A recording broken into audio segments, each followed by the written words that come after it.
Hello, Michelle. How are you? Hi, Aubrey. I'm good. How are you? How was your weekend? Amazing. I have fun news. Okay. I'm going to show everybody. If you're watching on YouTube at home, you'll be able to see this. And if not, we'll have Michelle describe it. I got a tattoo. Oh my God. It's like a full sleeve. Oh my gosh, Aubrey. So it was funny because when we were talking earlier, I was like, there was one moment where I was like, did I just see something? And then, no. We said, I'm tired. I don't know. But oh my gosh. Whoa. Does it look real? That's beautiful. I love it.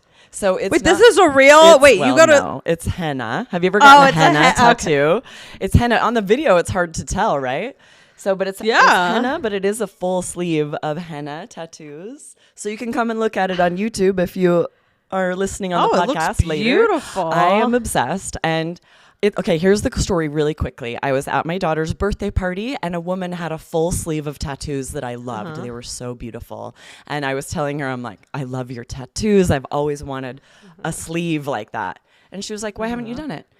I said, I don't know. I just never have. I don't love needles. And I told her, now I'm too old. And she was like, I got mine when I was young. And then I was like, that's not, you're supposed to say you're not too old. Right. And then she was like, why don't you just get a henna tattoo? She's like, then it's not needles. She's like, you could just get a full sleeve of henna. And I was like, I've never thought about that. We'll do henna tattoos for our kids sometimes on the beach in Rocky Point. Artists will come by and offer, and they'll get like a little tattoo on their arm of whatever. But I've never gotten one. I've just never even thought about it. And I especially hadn't thought about getting a whole sleeve.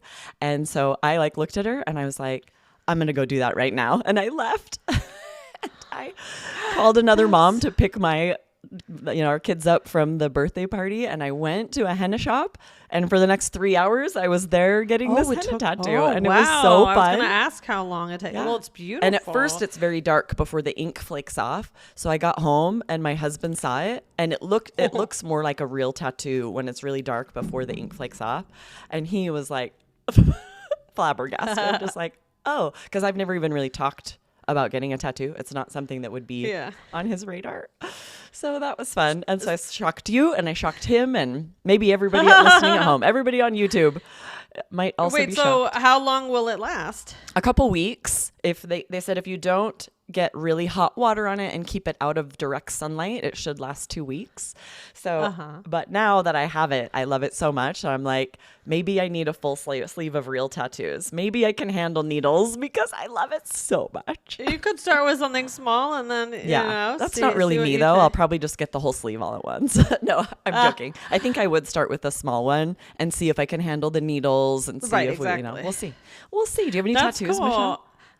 No, but I do think they're really cool, and sometimes I think about getting one, but I don't know. I was always jealous of Jessica's tattoos. Jessica has all these cool tattoos. You made me think of Jessica, yeah. Oh, gosh. Yeah, hers were awesome. I know. Well, I remember I did get a henna tattoo when I went to my friend's wedding in India. Oh, that's and I had awesome. it like on my hand for a while, and I liked it, but I haven't since, but that's really awesome. There were 2 henna artists at this shop, and while she did my sleeve, which took a lot of time, like 4 different girls cycled through the other artists getting small tattoos on their hands, and it was fun to like watch this beautiful art be it's done really on their amazing. hands. And then they were always like, whoa, a whole sleeve, that's cool. I was like, yeah, I don't know, it's fun. Why not? That's really awesome. Well, it looks beautiful. Yeah, enjoy it. Thank and then you. We'll see where the wind blows you, Aubrey. I know it's interesting because it's not on the inside of my arm. At first I wanted the full sleeve that goes all the way around your arm, but she said that won't work because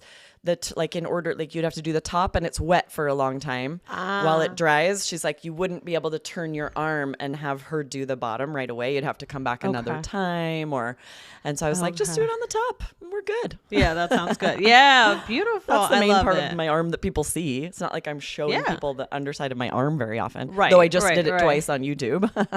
Well, I'm excited to dive into some vocab today, Michelle. Now that I've shared my exciting news, I was excited to show it to you. That's awesome. Well, thank you. Thank you. Another question that is not about tattoos, but do you know any cheesy jokes? Ooh, yes. As a mom, I think the average parent has a few cheesy jokes up their sleeve ready for the opportune moment, because kids, I think, love cheesy jokes. My kids love cheesy jokes. So here's one I told my kids the other day. Okay. Why did the Scarecrow win an award? Okay, why? Because he was outstanding in his field. I like it. My that kids is a love cheesy that. one. It is cheesy. It took him just a second, because outstanding is not a word that my kids use a lot. They know what it means, but it's not super common. So they got the literal meaning that a scarecrow would be outstanding in a field, like a cornfield. Right. But then to think of the adjective outstanding, meaning like worthy of receiving an award, that second meaning took them a second to get. But I love the moment when they have this realization. I don't explain it to them. I give them time to like figure out what the double meaning is, like what makes it a joke. And it's always fun when they're like, I get it. Yep, exactly. Oh, that's so funny. Very cute, Aubrey. I like it. So, Aubrey, when we talk about cheesy jokes, we're obviously not talking about food. We're not talking about like, the taste cheesy, right? But there are several adjectives that describe food, but have a completely different idiomatic meaning. So today we're going to answer a listener question about these, this of cheesy, and then another word. Yes. And we'll share a few words like this that we use to describe something in English that is totally unrelated to the food that you would think they're idiomatic. So yeah, I'll go ahead and read the question. This is from YouTube. Remember, you guys can leave comments on the YouTube videos. If you came to YouTube to see my tattoo, leave a comment while you're here. Let me know what you think of my henna. Let me know if you think I should get a full sleeve of tattoos or not. I'll take all feedback and commentary with an under advisement, which means I'll consider it, and then I'm going to do whatever I want. All right, here's our comment. This was from Tomoko, FU1Q. Who said, "Thank you always for your podcasts and videos." You're welcome, Tomoko, and thank you for the comment. Thank you. And then they said, "I'd like to know the difference between fishy and cheesy and more examples with them. They sound funny to me." And that's because they are funny. I love these words. They are. Yeah. I mean, I can definitely, thank you for the question and the comment. And yeah, I mean, I can definitely understand why English learners would be confused about these, because the difference isn't very obvious, but people do use them, and they're really good for connection because they're so playful and they add personality and humor to your conversations. But they definitely seem weird to describe things as fishy or cheesy if you don't know what they mean. Right. If you don't know what they actually mean, you could be confused, because something can smell fishy and it means it smells like actual fish, like the ocean fish. And something can taste cheesy, like you said, cheesy crackers, cheesy pizza. But what we're talking about today is idiomatic meanings that are unrelated to those more literal meanings. So I'm excited to dive into this. We're going to teach you 4 expressions like this, where we're using food words, but not actually talking about food at all. And they're very casual. They're perfect for everyday conversations. Exactly. And guys, remember to hit the follow button if you haven't already, wherever you are listening to the All Ears English podcast, or if you're on YouTube, hit subscribe so you never miss anything from us. Yeah. So let's dive in with the first one. When we're not obviously talking about food and something that smells fishy, what does that mean to call something fishy, Michelle? Yeah. Well, if we're not talking about food, it means something is suspicious, dishonest, or just not quite right. So if something is fishy, you have this feeling that someone might not be telling the truth, or maybe they're doing something they shouldn't, or you just don't really trust a situation. Exactly. So actually, I may have used that this weekend because my son told me something that had happened at school. And I was like, that sounds a little fishy. I need more Yeah. details. And long story short, he shared some things that his teacher had said. She was comparing his class to another class. And he found out about it because my daughter, they're twins. My daughter is in the other class. And so they sort of had more information than most kids would have. And she basically was telling the other class, you're my favorite class. You're by far the better class. You're more well behaved. And then she was even saying some things to my son's class like that, like they're the better class. They're more so I had to contact the principal. So I was like, this is that's not great. Cool. Like, this is discouraging. Yeah. It's making, like sad, So Wait, and how old? What grade again? he's 11. He's in 6th grade. I'm like, Yeah, that doesn't sound like because that's definitely still the age where it really matters to them what their teacher thinks of them and that their teacher likes them. And he was devastated. He's devastated, So it was good. The principal took it very seriously and is speaking to the teacher. And I'm really glad because I've certainly heard of teachers doing worse things, pretty minor in comparison to what could happen, but a big deal to a small child, Yeah. Yeah, so anyway, that's one example of something being a bit fishy when your kid tells you something and things aren't adding up. They're like giving and then you're like, I need the whole story so that I can understand what sounds off to me, right? Yeah. Well, I'm glad you said something, Aubrey. Let's do let's do a role play. So here we go. It's a little fishy that he suddenly changed his story. Yeah, I definitely don't trust him. That's a great example when someone is telling you something and you can tell that details aren't matching up. And this is different. Like when my son told this story, it wasn't that I didn't believe him. It was that I could tell he was leaving things out, and I could tell, right? He didn't want to get in trouble. He didn't want anything to happen. But this can also happen where someone's lying and you can tell something's fishy because you can tell from their demeanor that they don't seem like they're being truthful. Right. Yeah. All right. Here's another example. The hotel keeps quoting me a different price. The price shouldn't keep changing like that. Something's fishy. Yeah. Or here's one. Weird. Yeah, exactly. How about he said he was sick? Yeah, but then he posted photos at the beach. Ooh, seems fishy. Yeah, we've all been there where someone calls out sick because they're going on a vacation. And then something happens where you realize that actually they were going on vacation. I mean, it happens. With social media, it's harder to get away with it. Like, you can't be posting on social media. Yeah, you gotta, Ooh, that's not a good idea. That's really funny. So, okay, let's get into cheesy. So, cheesy is basically I think we've talked about this a little bit on the show before, but it's basically trying too hard to be funny or romantic. But it's really hard to define this word, actually. It is tricky. And there's a fine line. There's a fine line between a joke that's just funny and one that you would call cheesy. And there are different definitions. The joke I told about the scarecrow, some people would just be like, that's a great joke. And other people would be like, that's really cheesy. So that's kind of a matter of opinion as well. Right. So it might be a little embarrassing or cliche. And it sounds lighthearted. So it's not overly offensive. I guess somebody could get offended if you say that, something they said is cheesy or that they are cheesy. Or especially if they try to make a romantic gesture and you accuse it of being cheesy, or they write you like a sweet note and you call it cheesy. I feel like that would be devastating to me if I tried to do something heartfelt and romantic and someone called it cheesy. I would be devastated. Yeah. Because you're being vulnerable. You're putting yourself out there, and maybe it is a little cheesy, but you're being willing to be vulnerable and a little cheesy to show you care for someone. So I would never, if someone did that for me, I would never be like, this is a little cheesy. I think that's so mean. Yeah, that would definitely hurt someone's feelings if they're trying to do something like genuine, romantic, and you say cheesy. But this is often used to describe jokes, like we said. Movies, like a romantic comedy would be, might be a little bit cheesy depending on which one it is. Pickup lines, marketing slogans. I'm thinking of when they have commercials for pharmaceutical drugs, and that everyone's dancing and singing, and you're just like, oh my gosh. Right? This is a little cheesy. I would say that Broadway musicals are cheesy. I love them, but I've had this conversation with Jessica. She hates musicals, all musicals. She won't watch them. She thinks they're so cheesy. And I get it. Like, I get that they're cheesy. I don't disagree. I love them anyway. Sometimes I really like things that are cheesy. Do you like musicals, Michelle?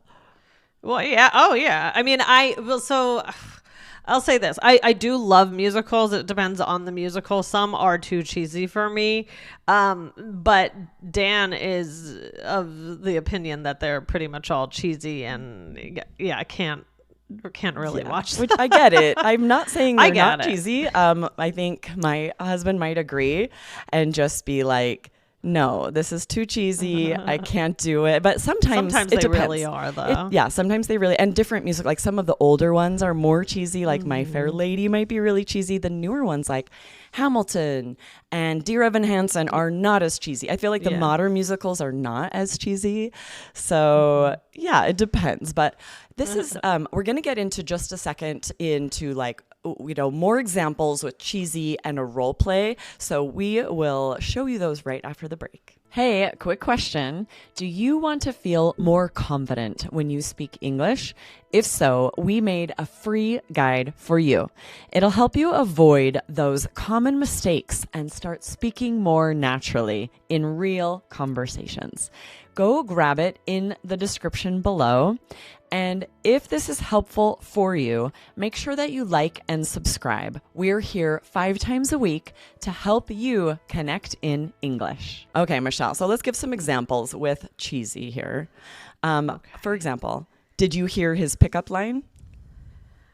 Did it hurt when you fell from heaven? So cheesy. Oh, that is cheesy. And a lot of that is in the cliche of it, right? Everyone's heard this pickup. It's the prime example of a cliche pickup line that everyone would have heard. And so it's cheesy. Right. It's really cheesy. Don't use that pickup line, guys. No. Or here's another one. What did you think of the Hawaiian themed party? It was fun, but the decorations were a bit cheesy.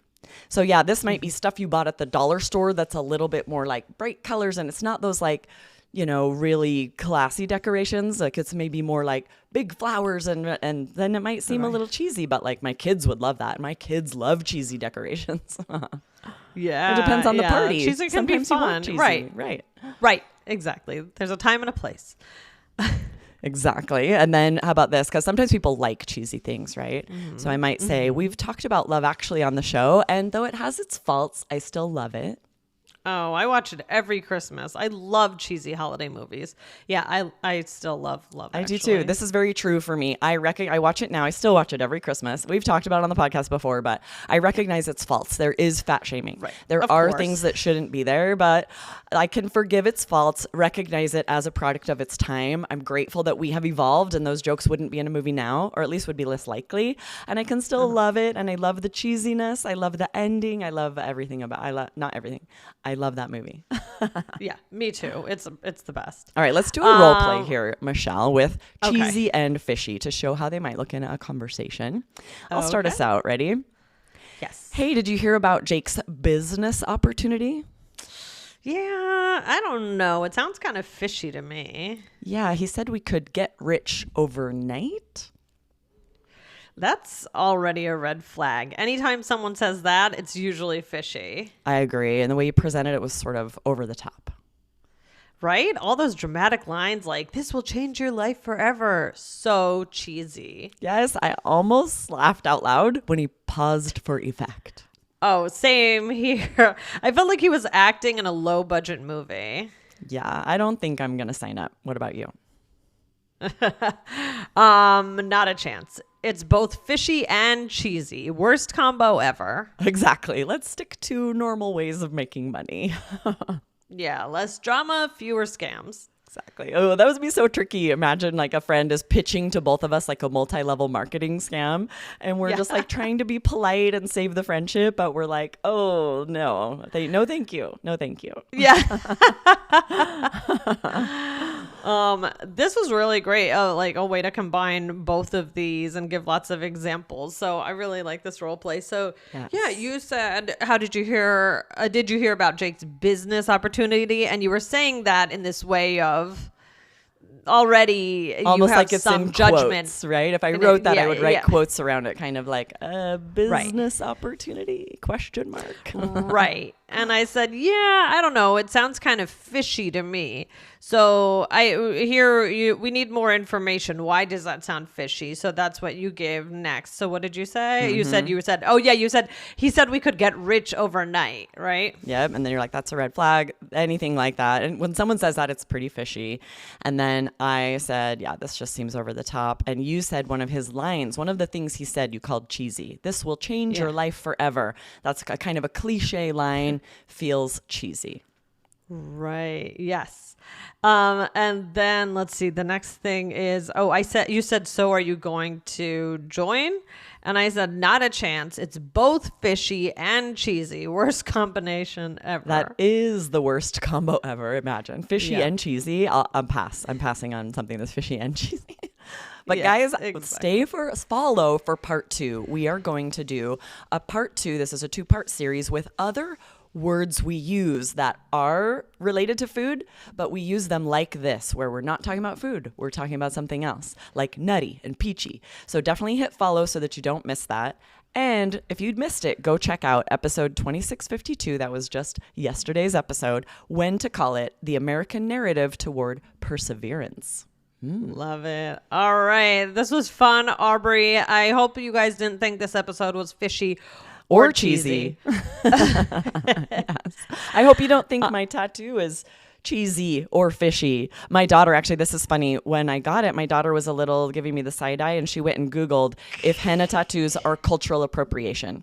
And then she came, and luckily she reported to me that it is not cultural appropriation. It is considered cultural appreciation. And I was like, thank goodness, because I didn't even consider that, and I would have been I would have had to wear long sleeves for weeks if I was like, my bad. So because I appreciate every culture that does use henna tattoos as part of their culture. I think it's beautiful. Any celebration that incorporates that, I love. So I'm glad that I hope everyone out there sees this as cultural appreciation, as I do. But if you don't, I actually would love to hear from you. Leave a comment on our YouTube and let's start the discourse. Do you think this is cultural appreciation? And do you approve or not? If you feel like, no, we have henna tattooing in my culture and I don't think Aubrey should be doing it, I would like to hear that too. That would be really interesting for me. So come back to YouTube, leave a comment on this video, and we'll report on the podcast what the results are. I want to know. Aren't you curious, Michelle? I am curious. Yeah, interesting. All right, Aubrey. Well, enjoy the tattoo. Thank you. Guys, we will see you on the next episode. See you guys next time. Bye. Bye.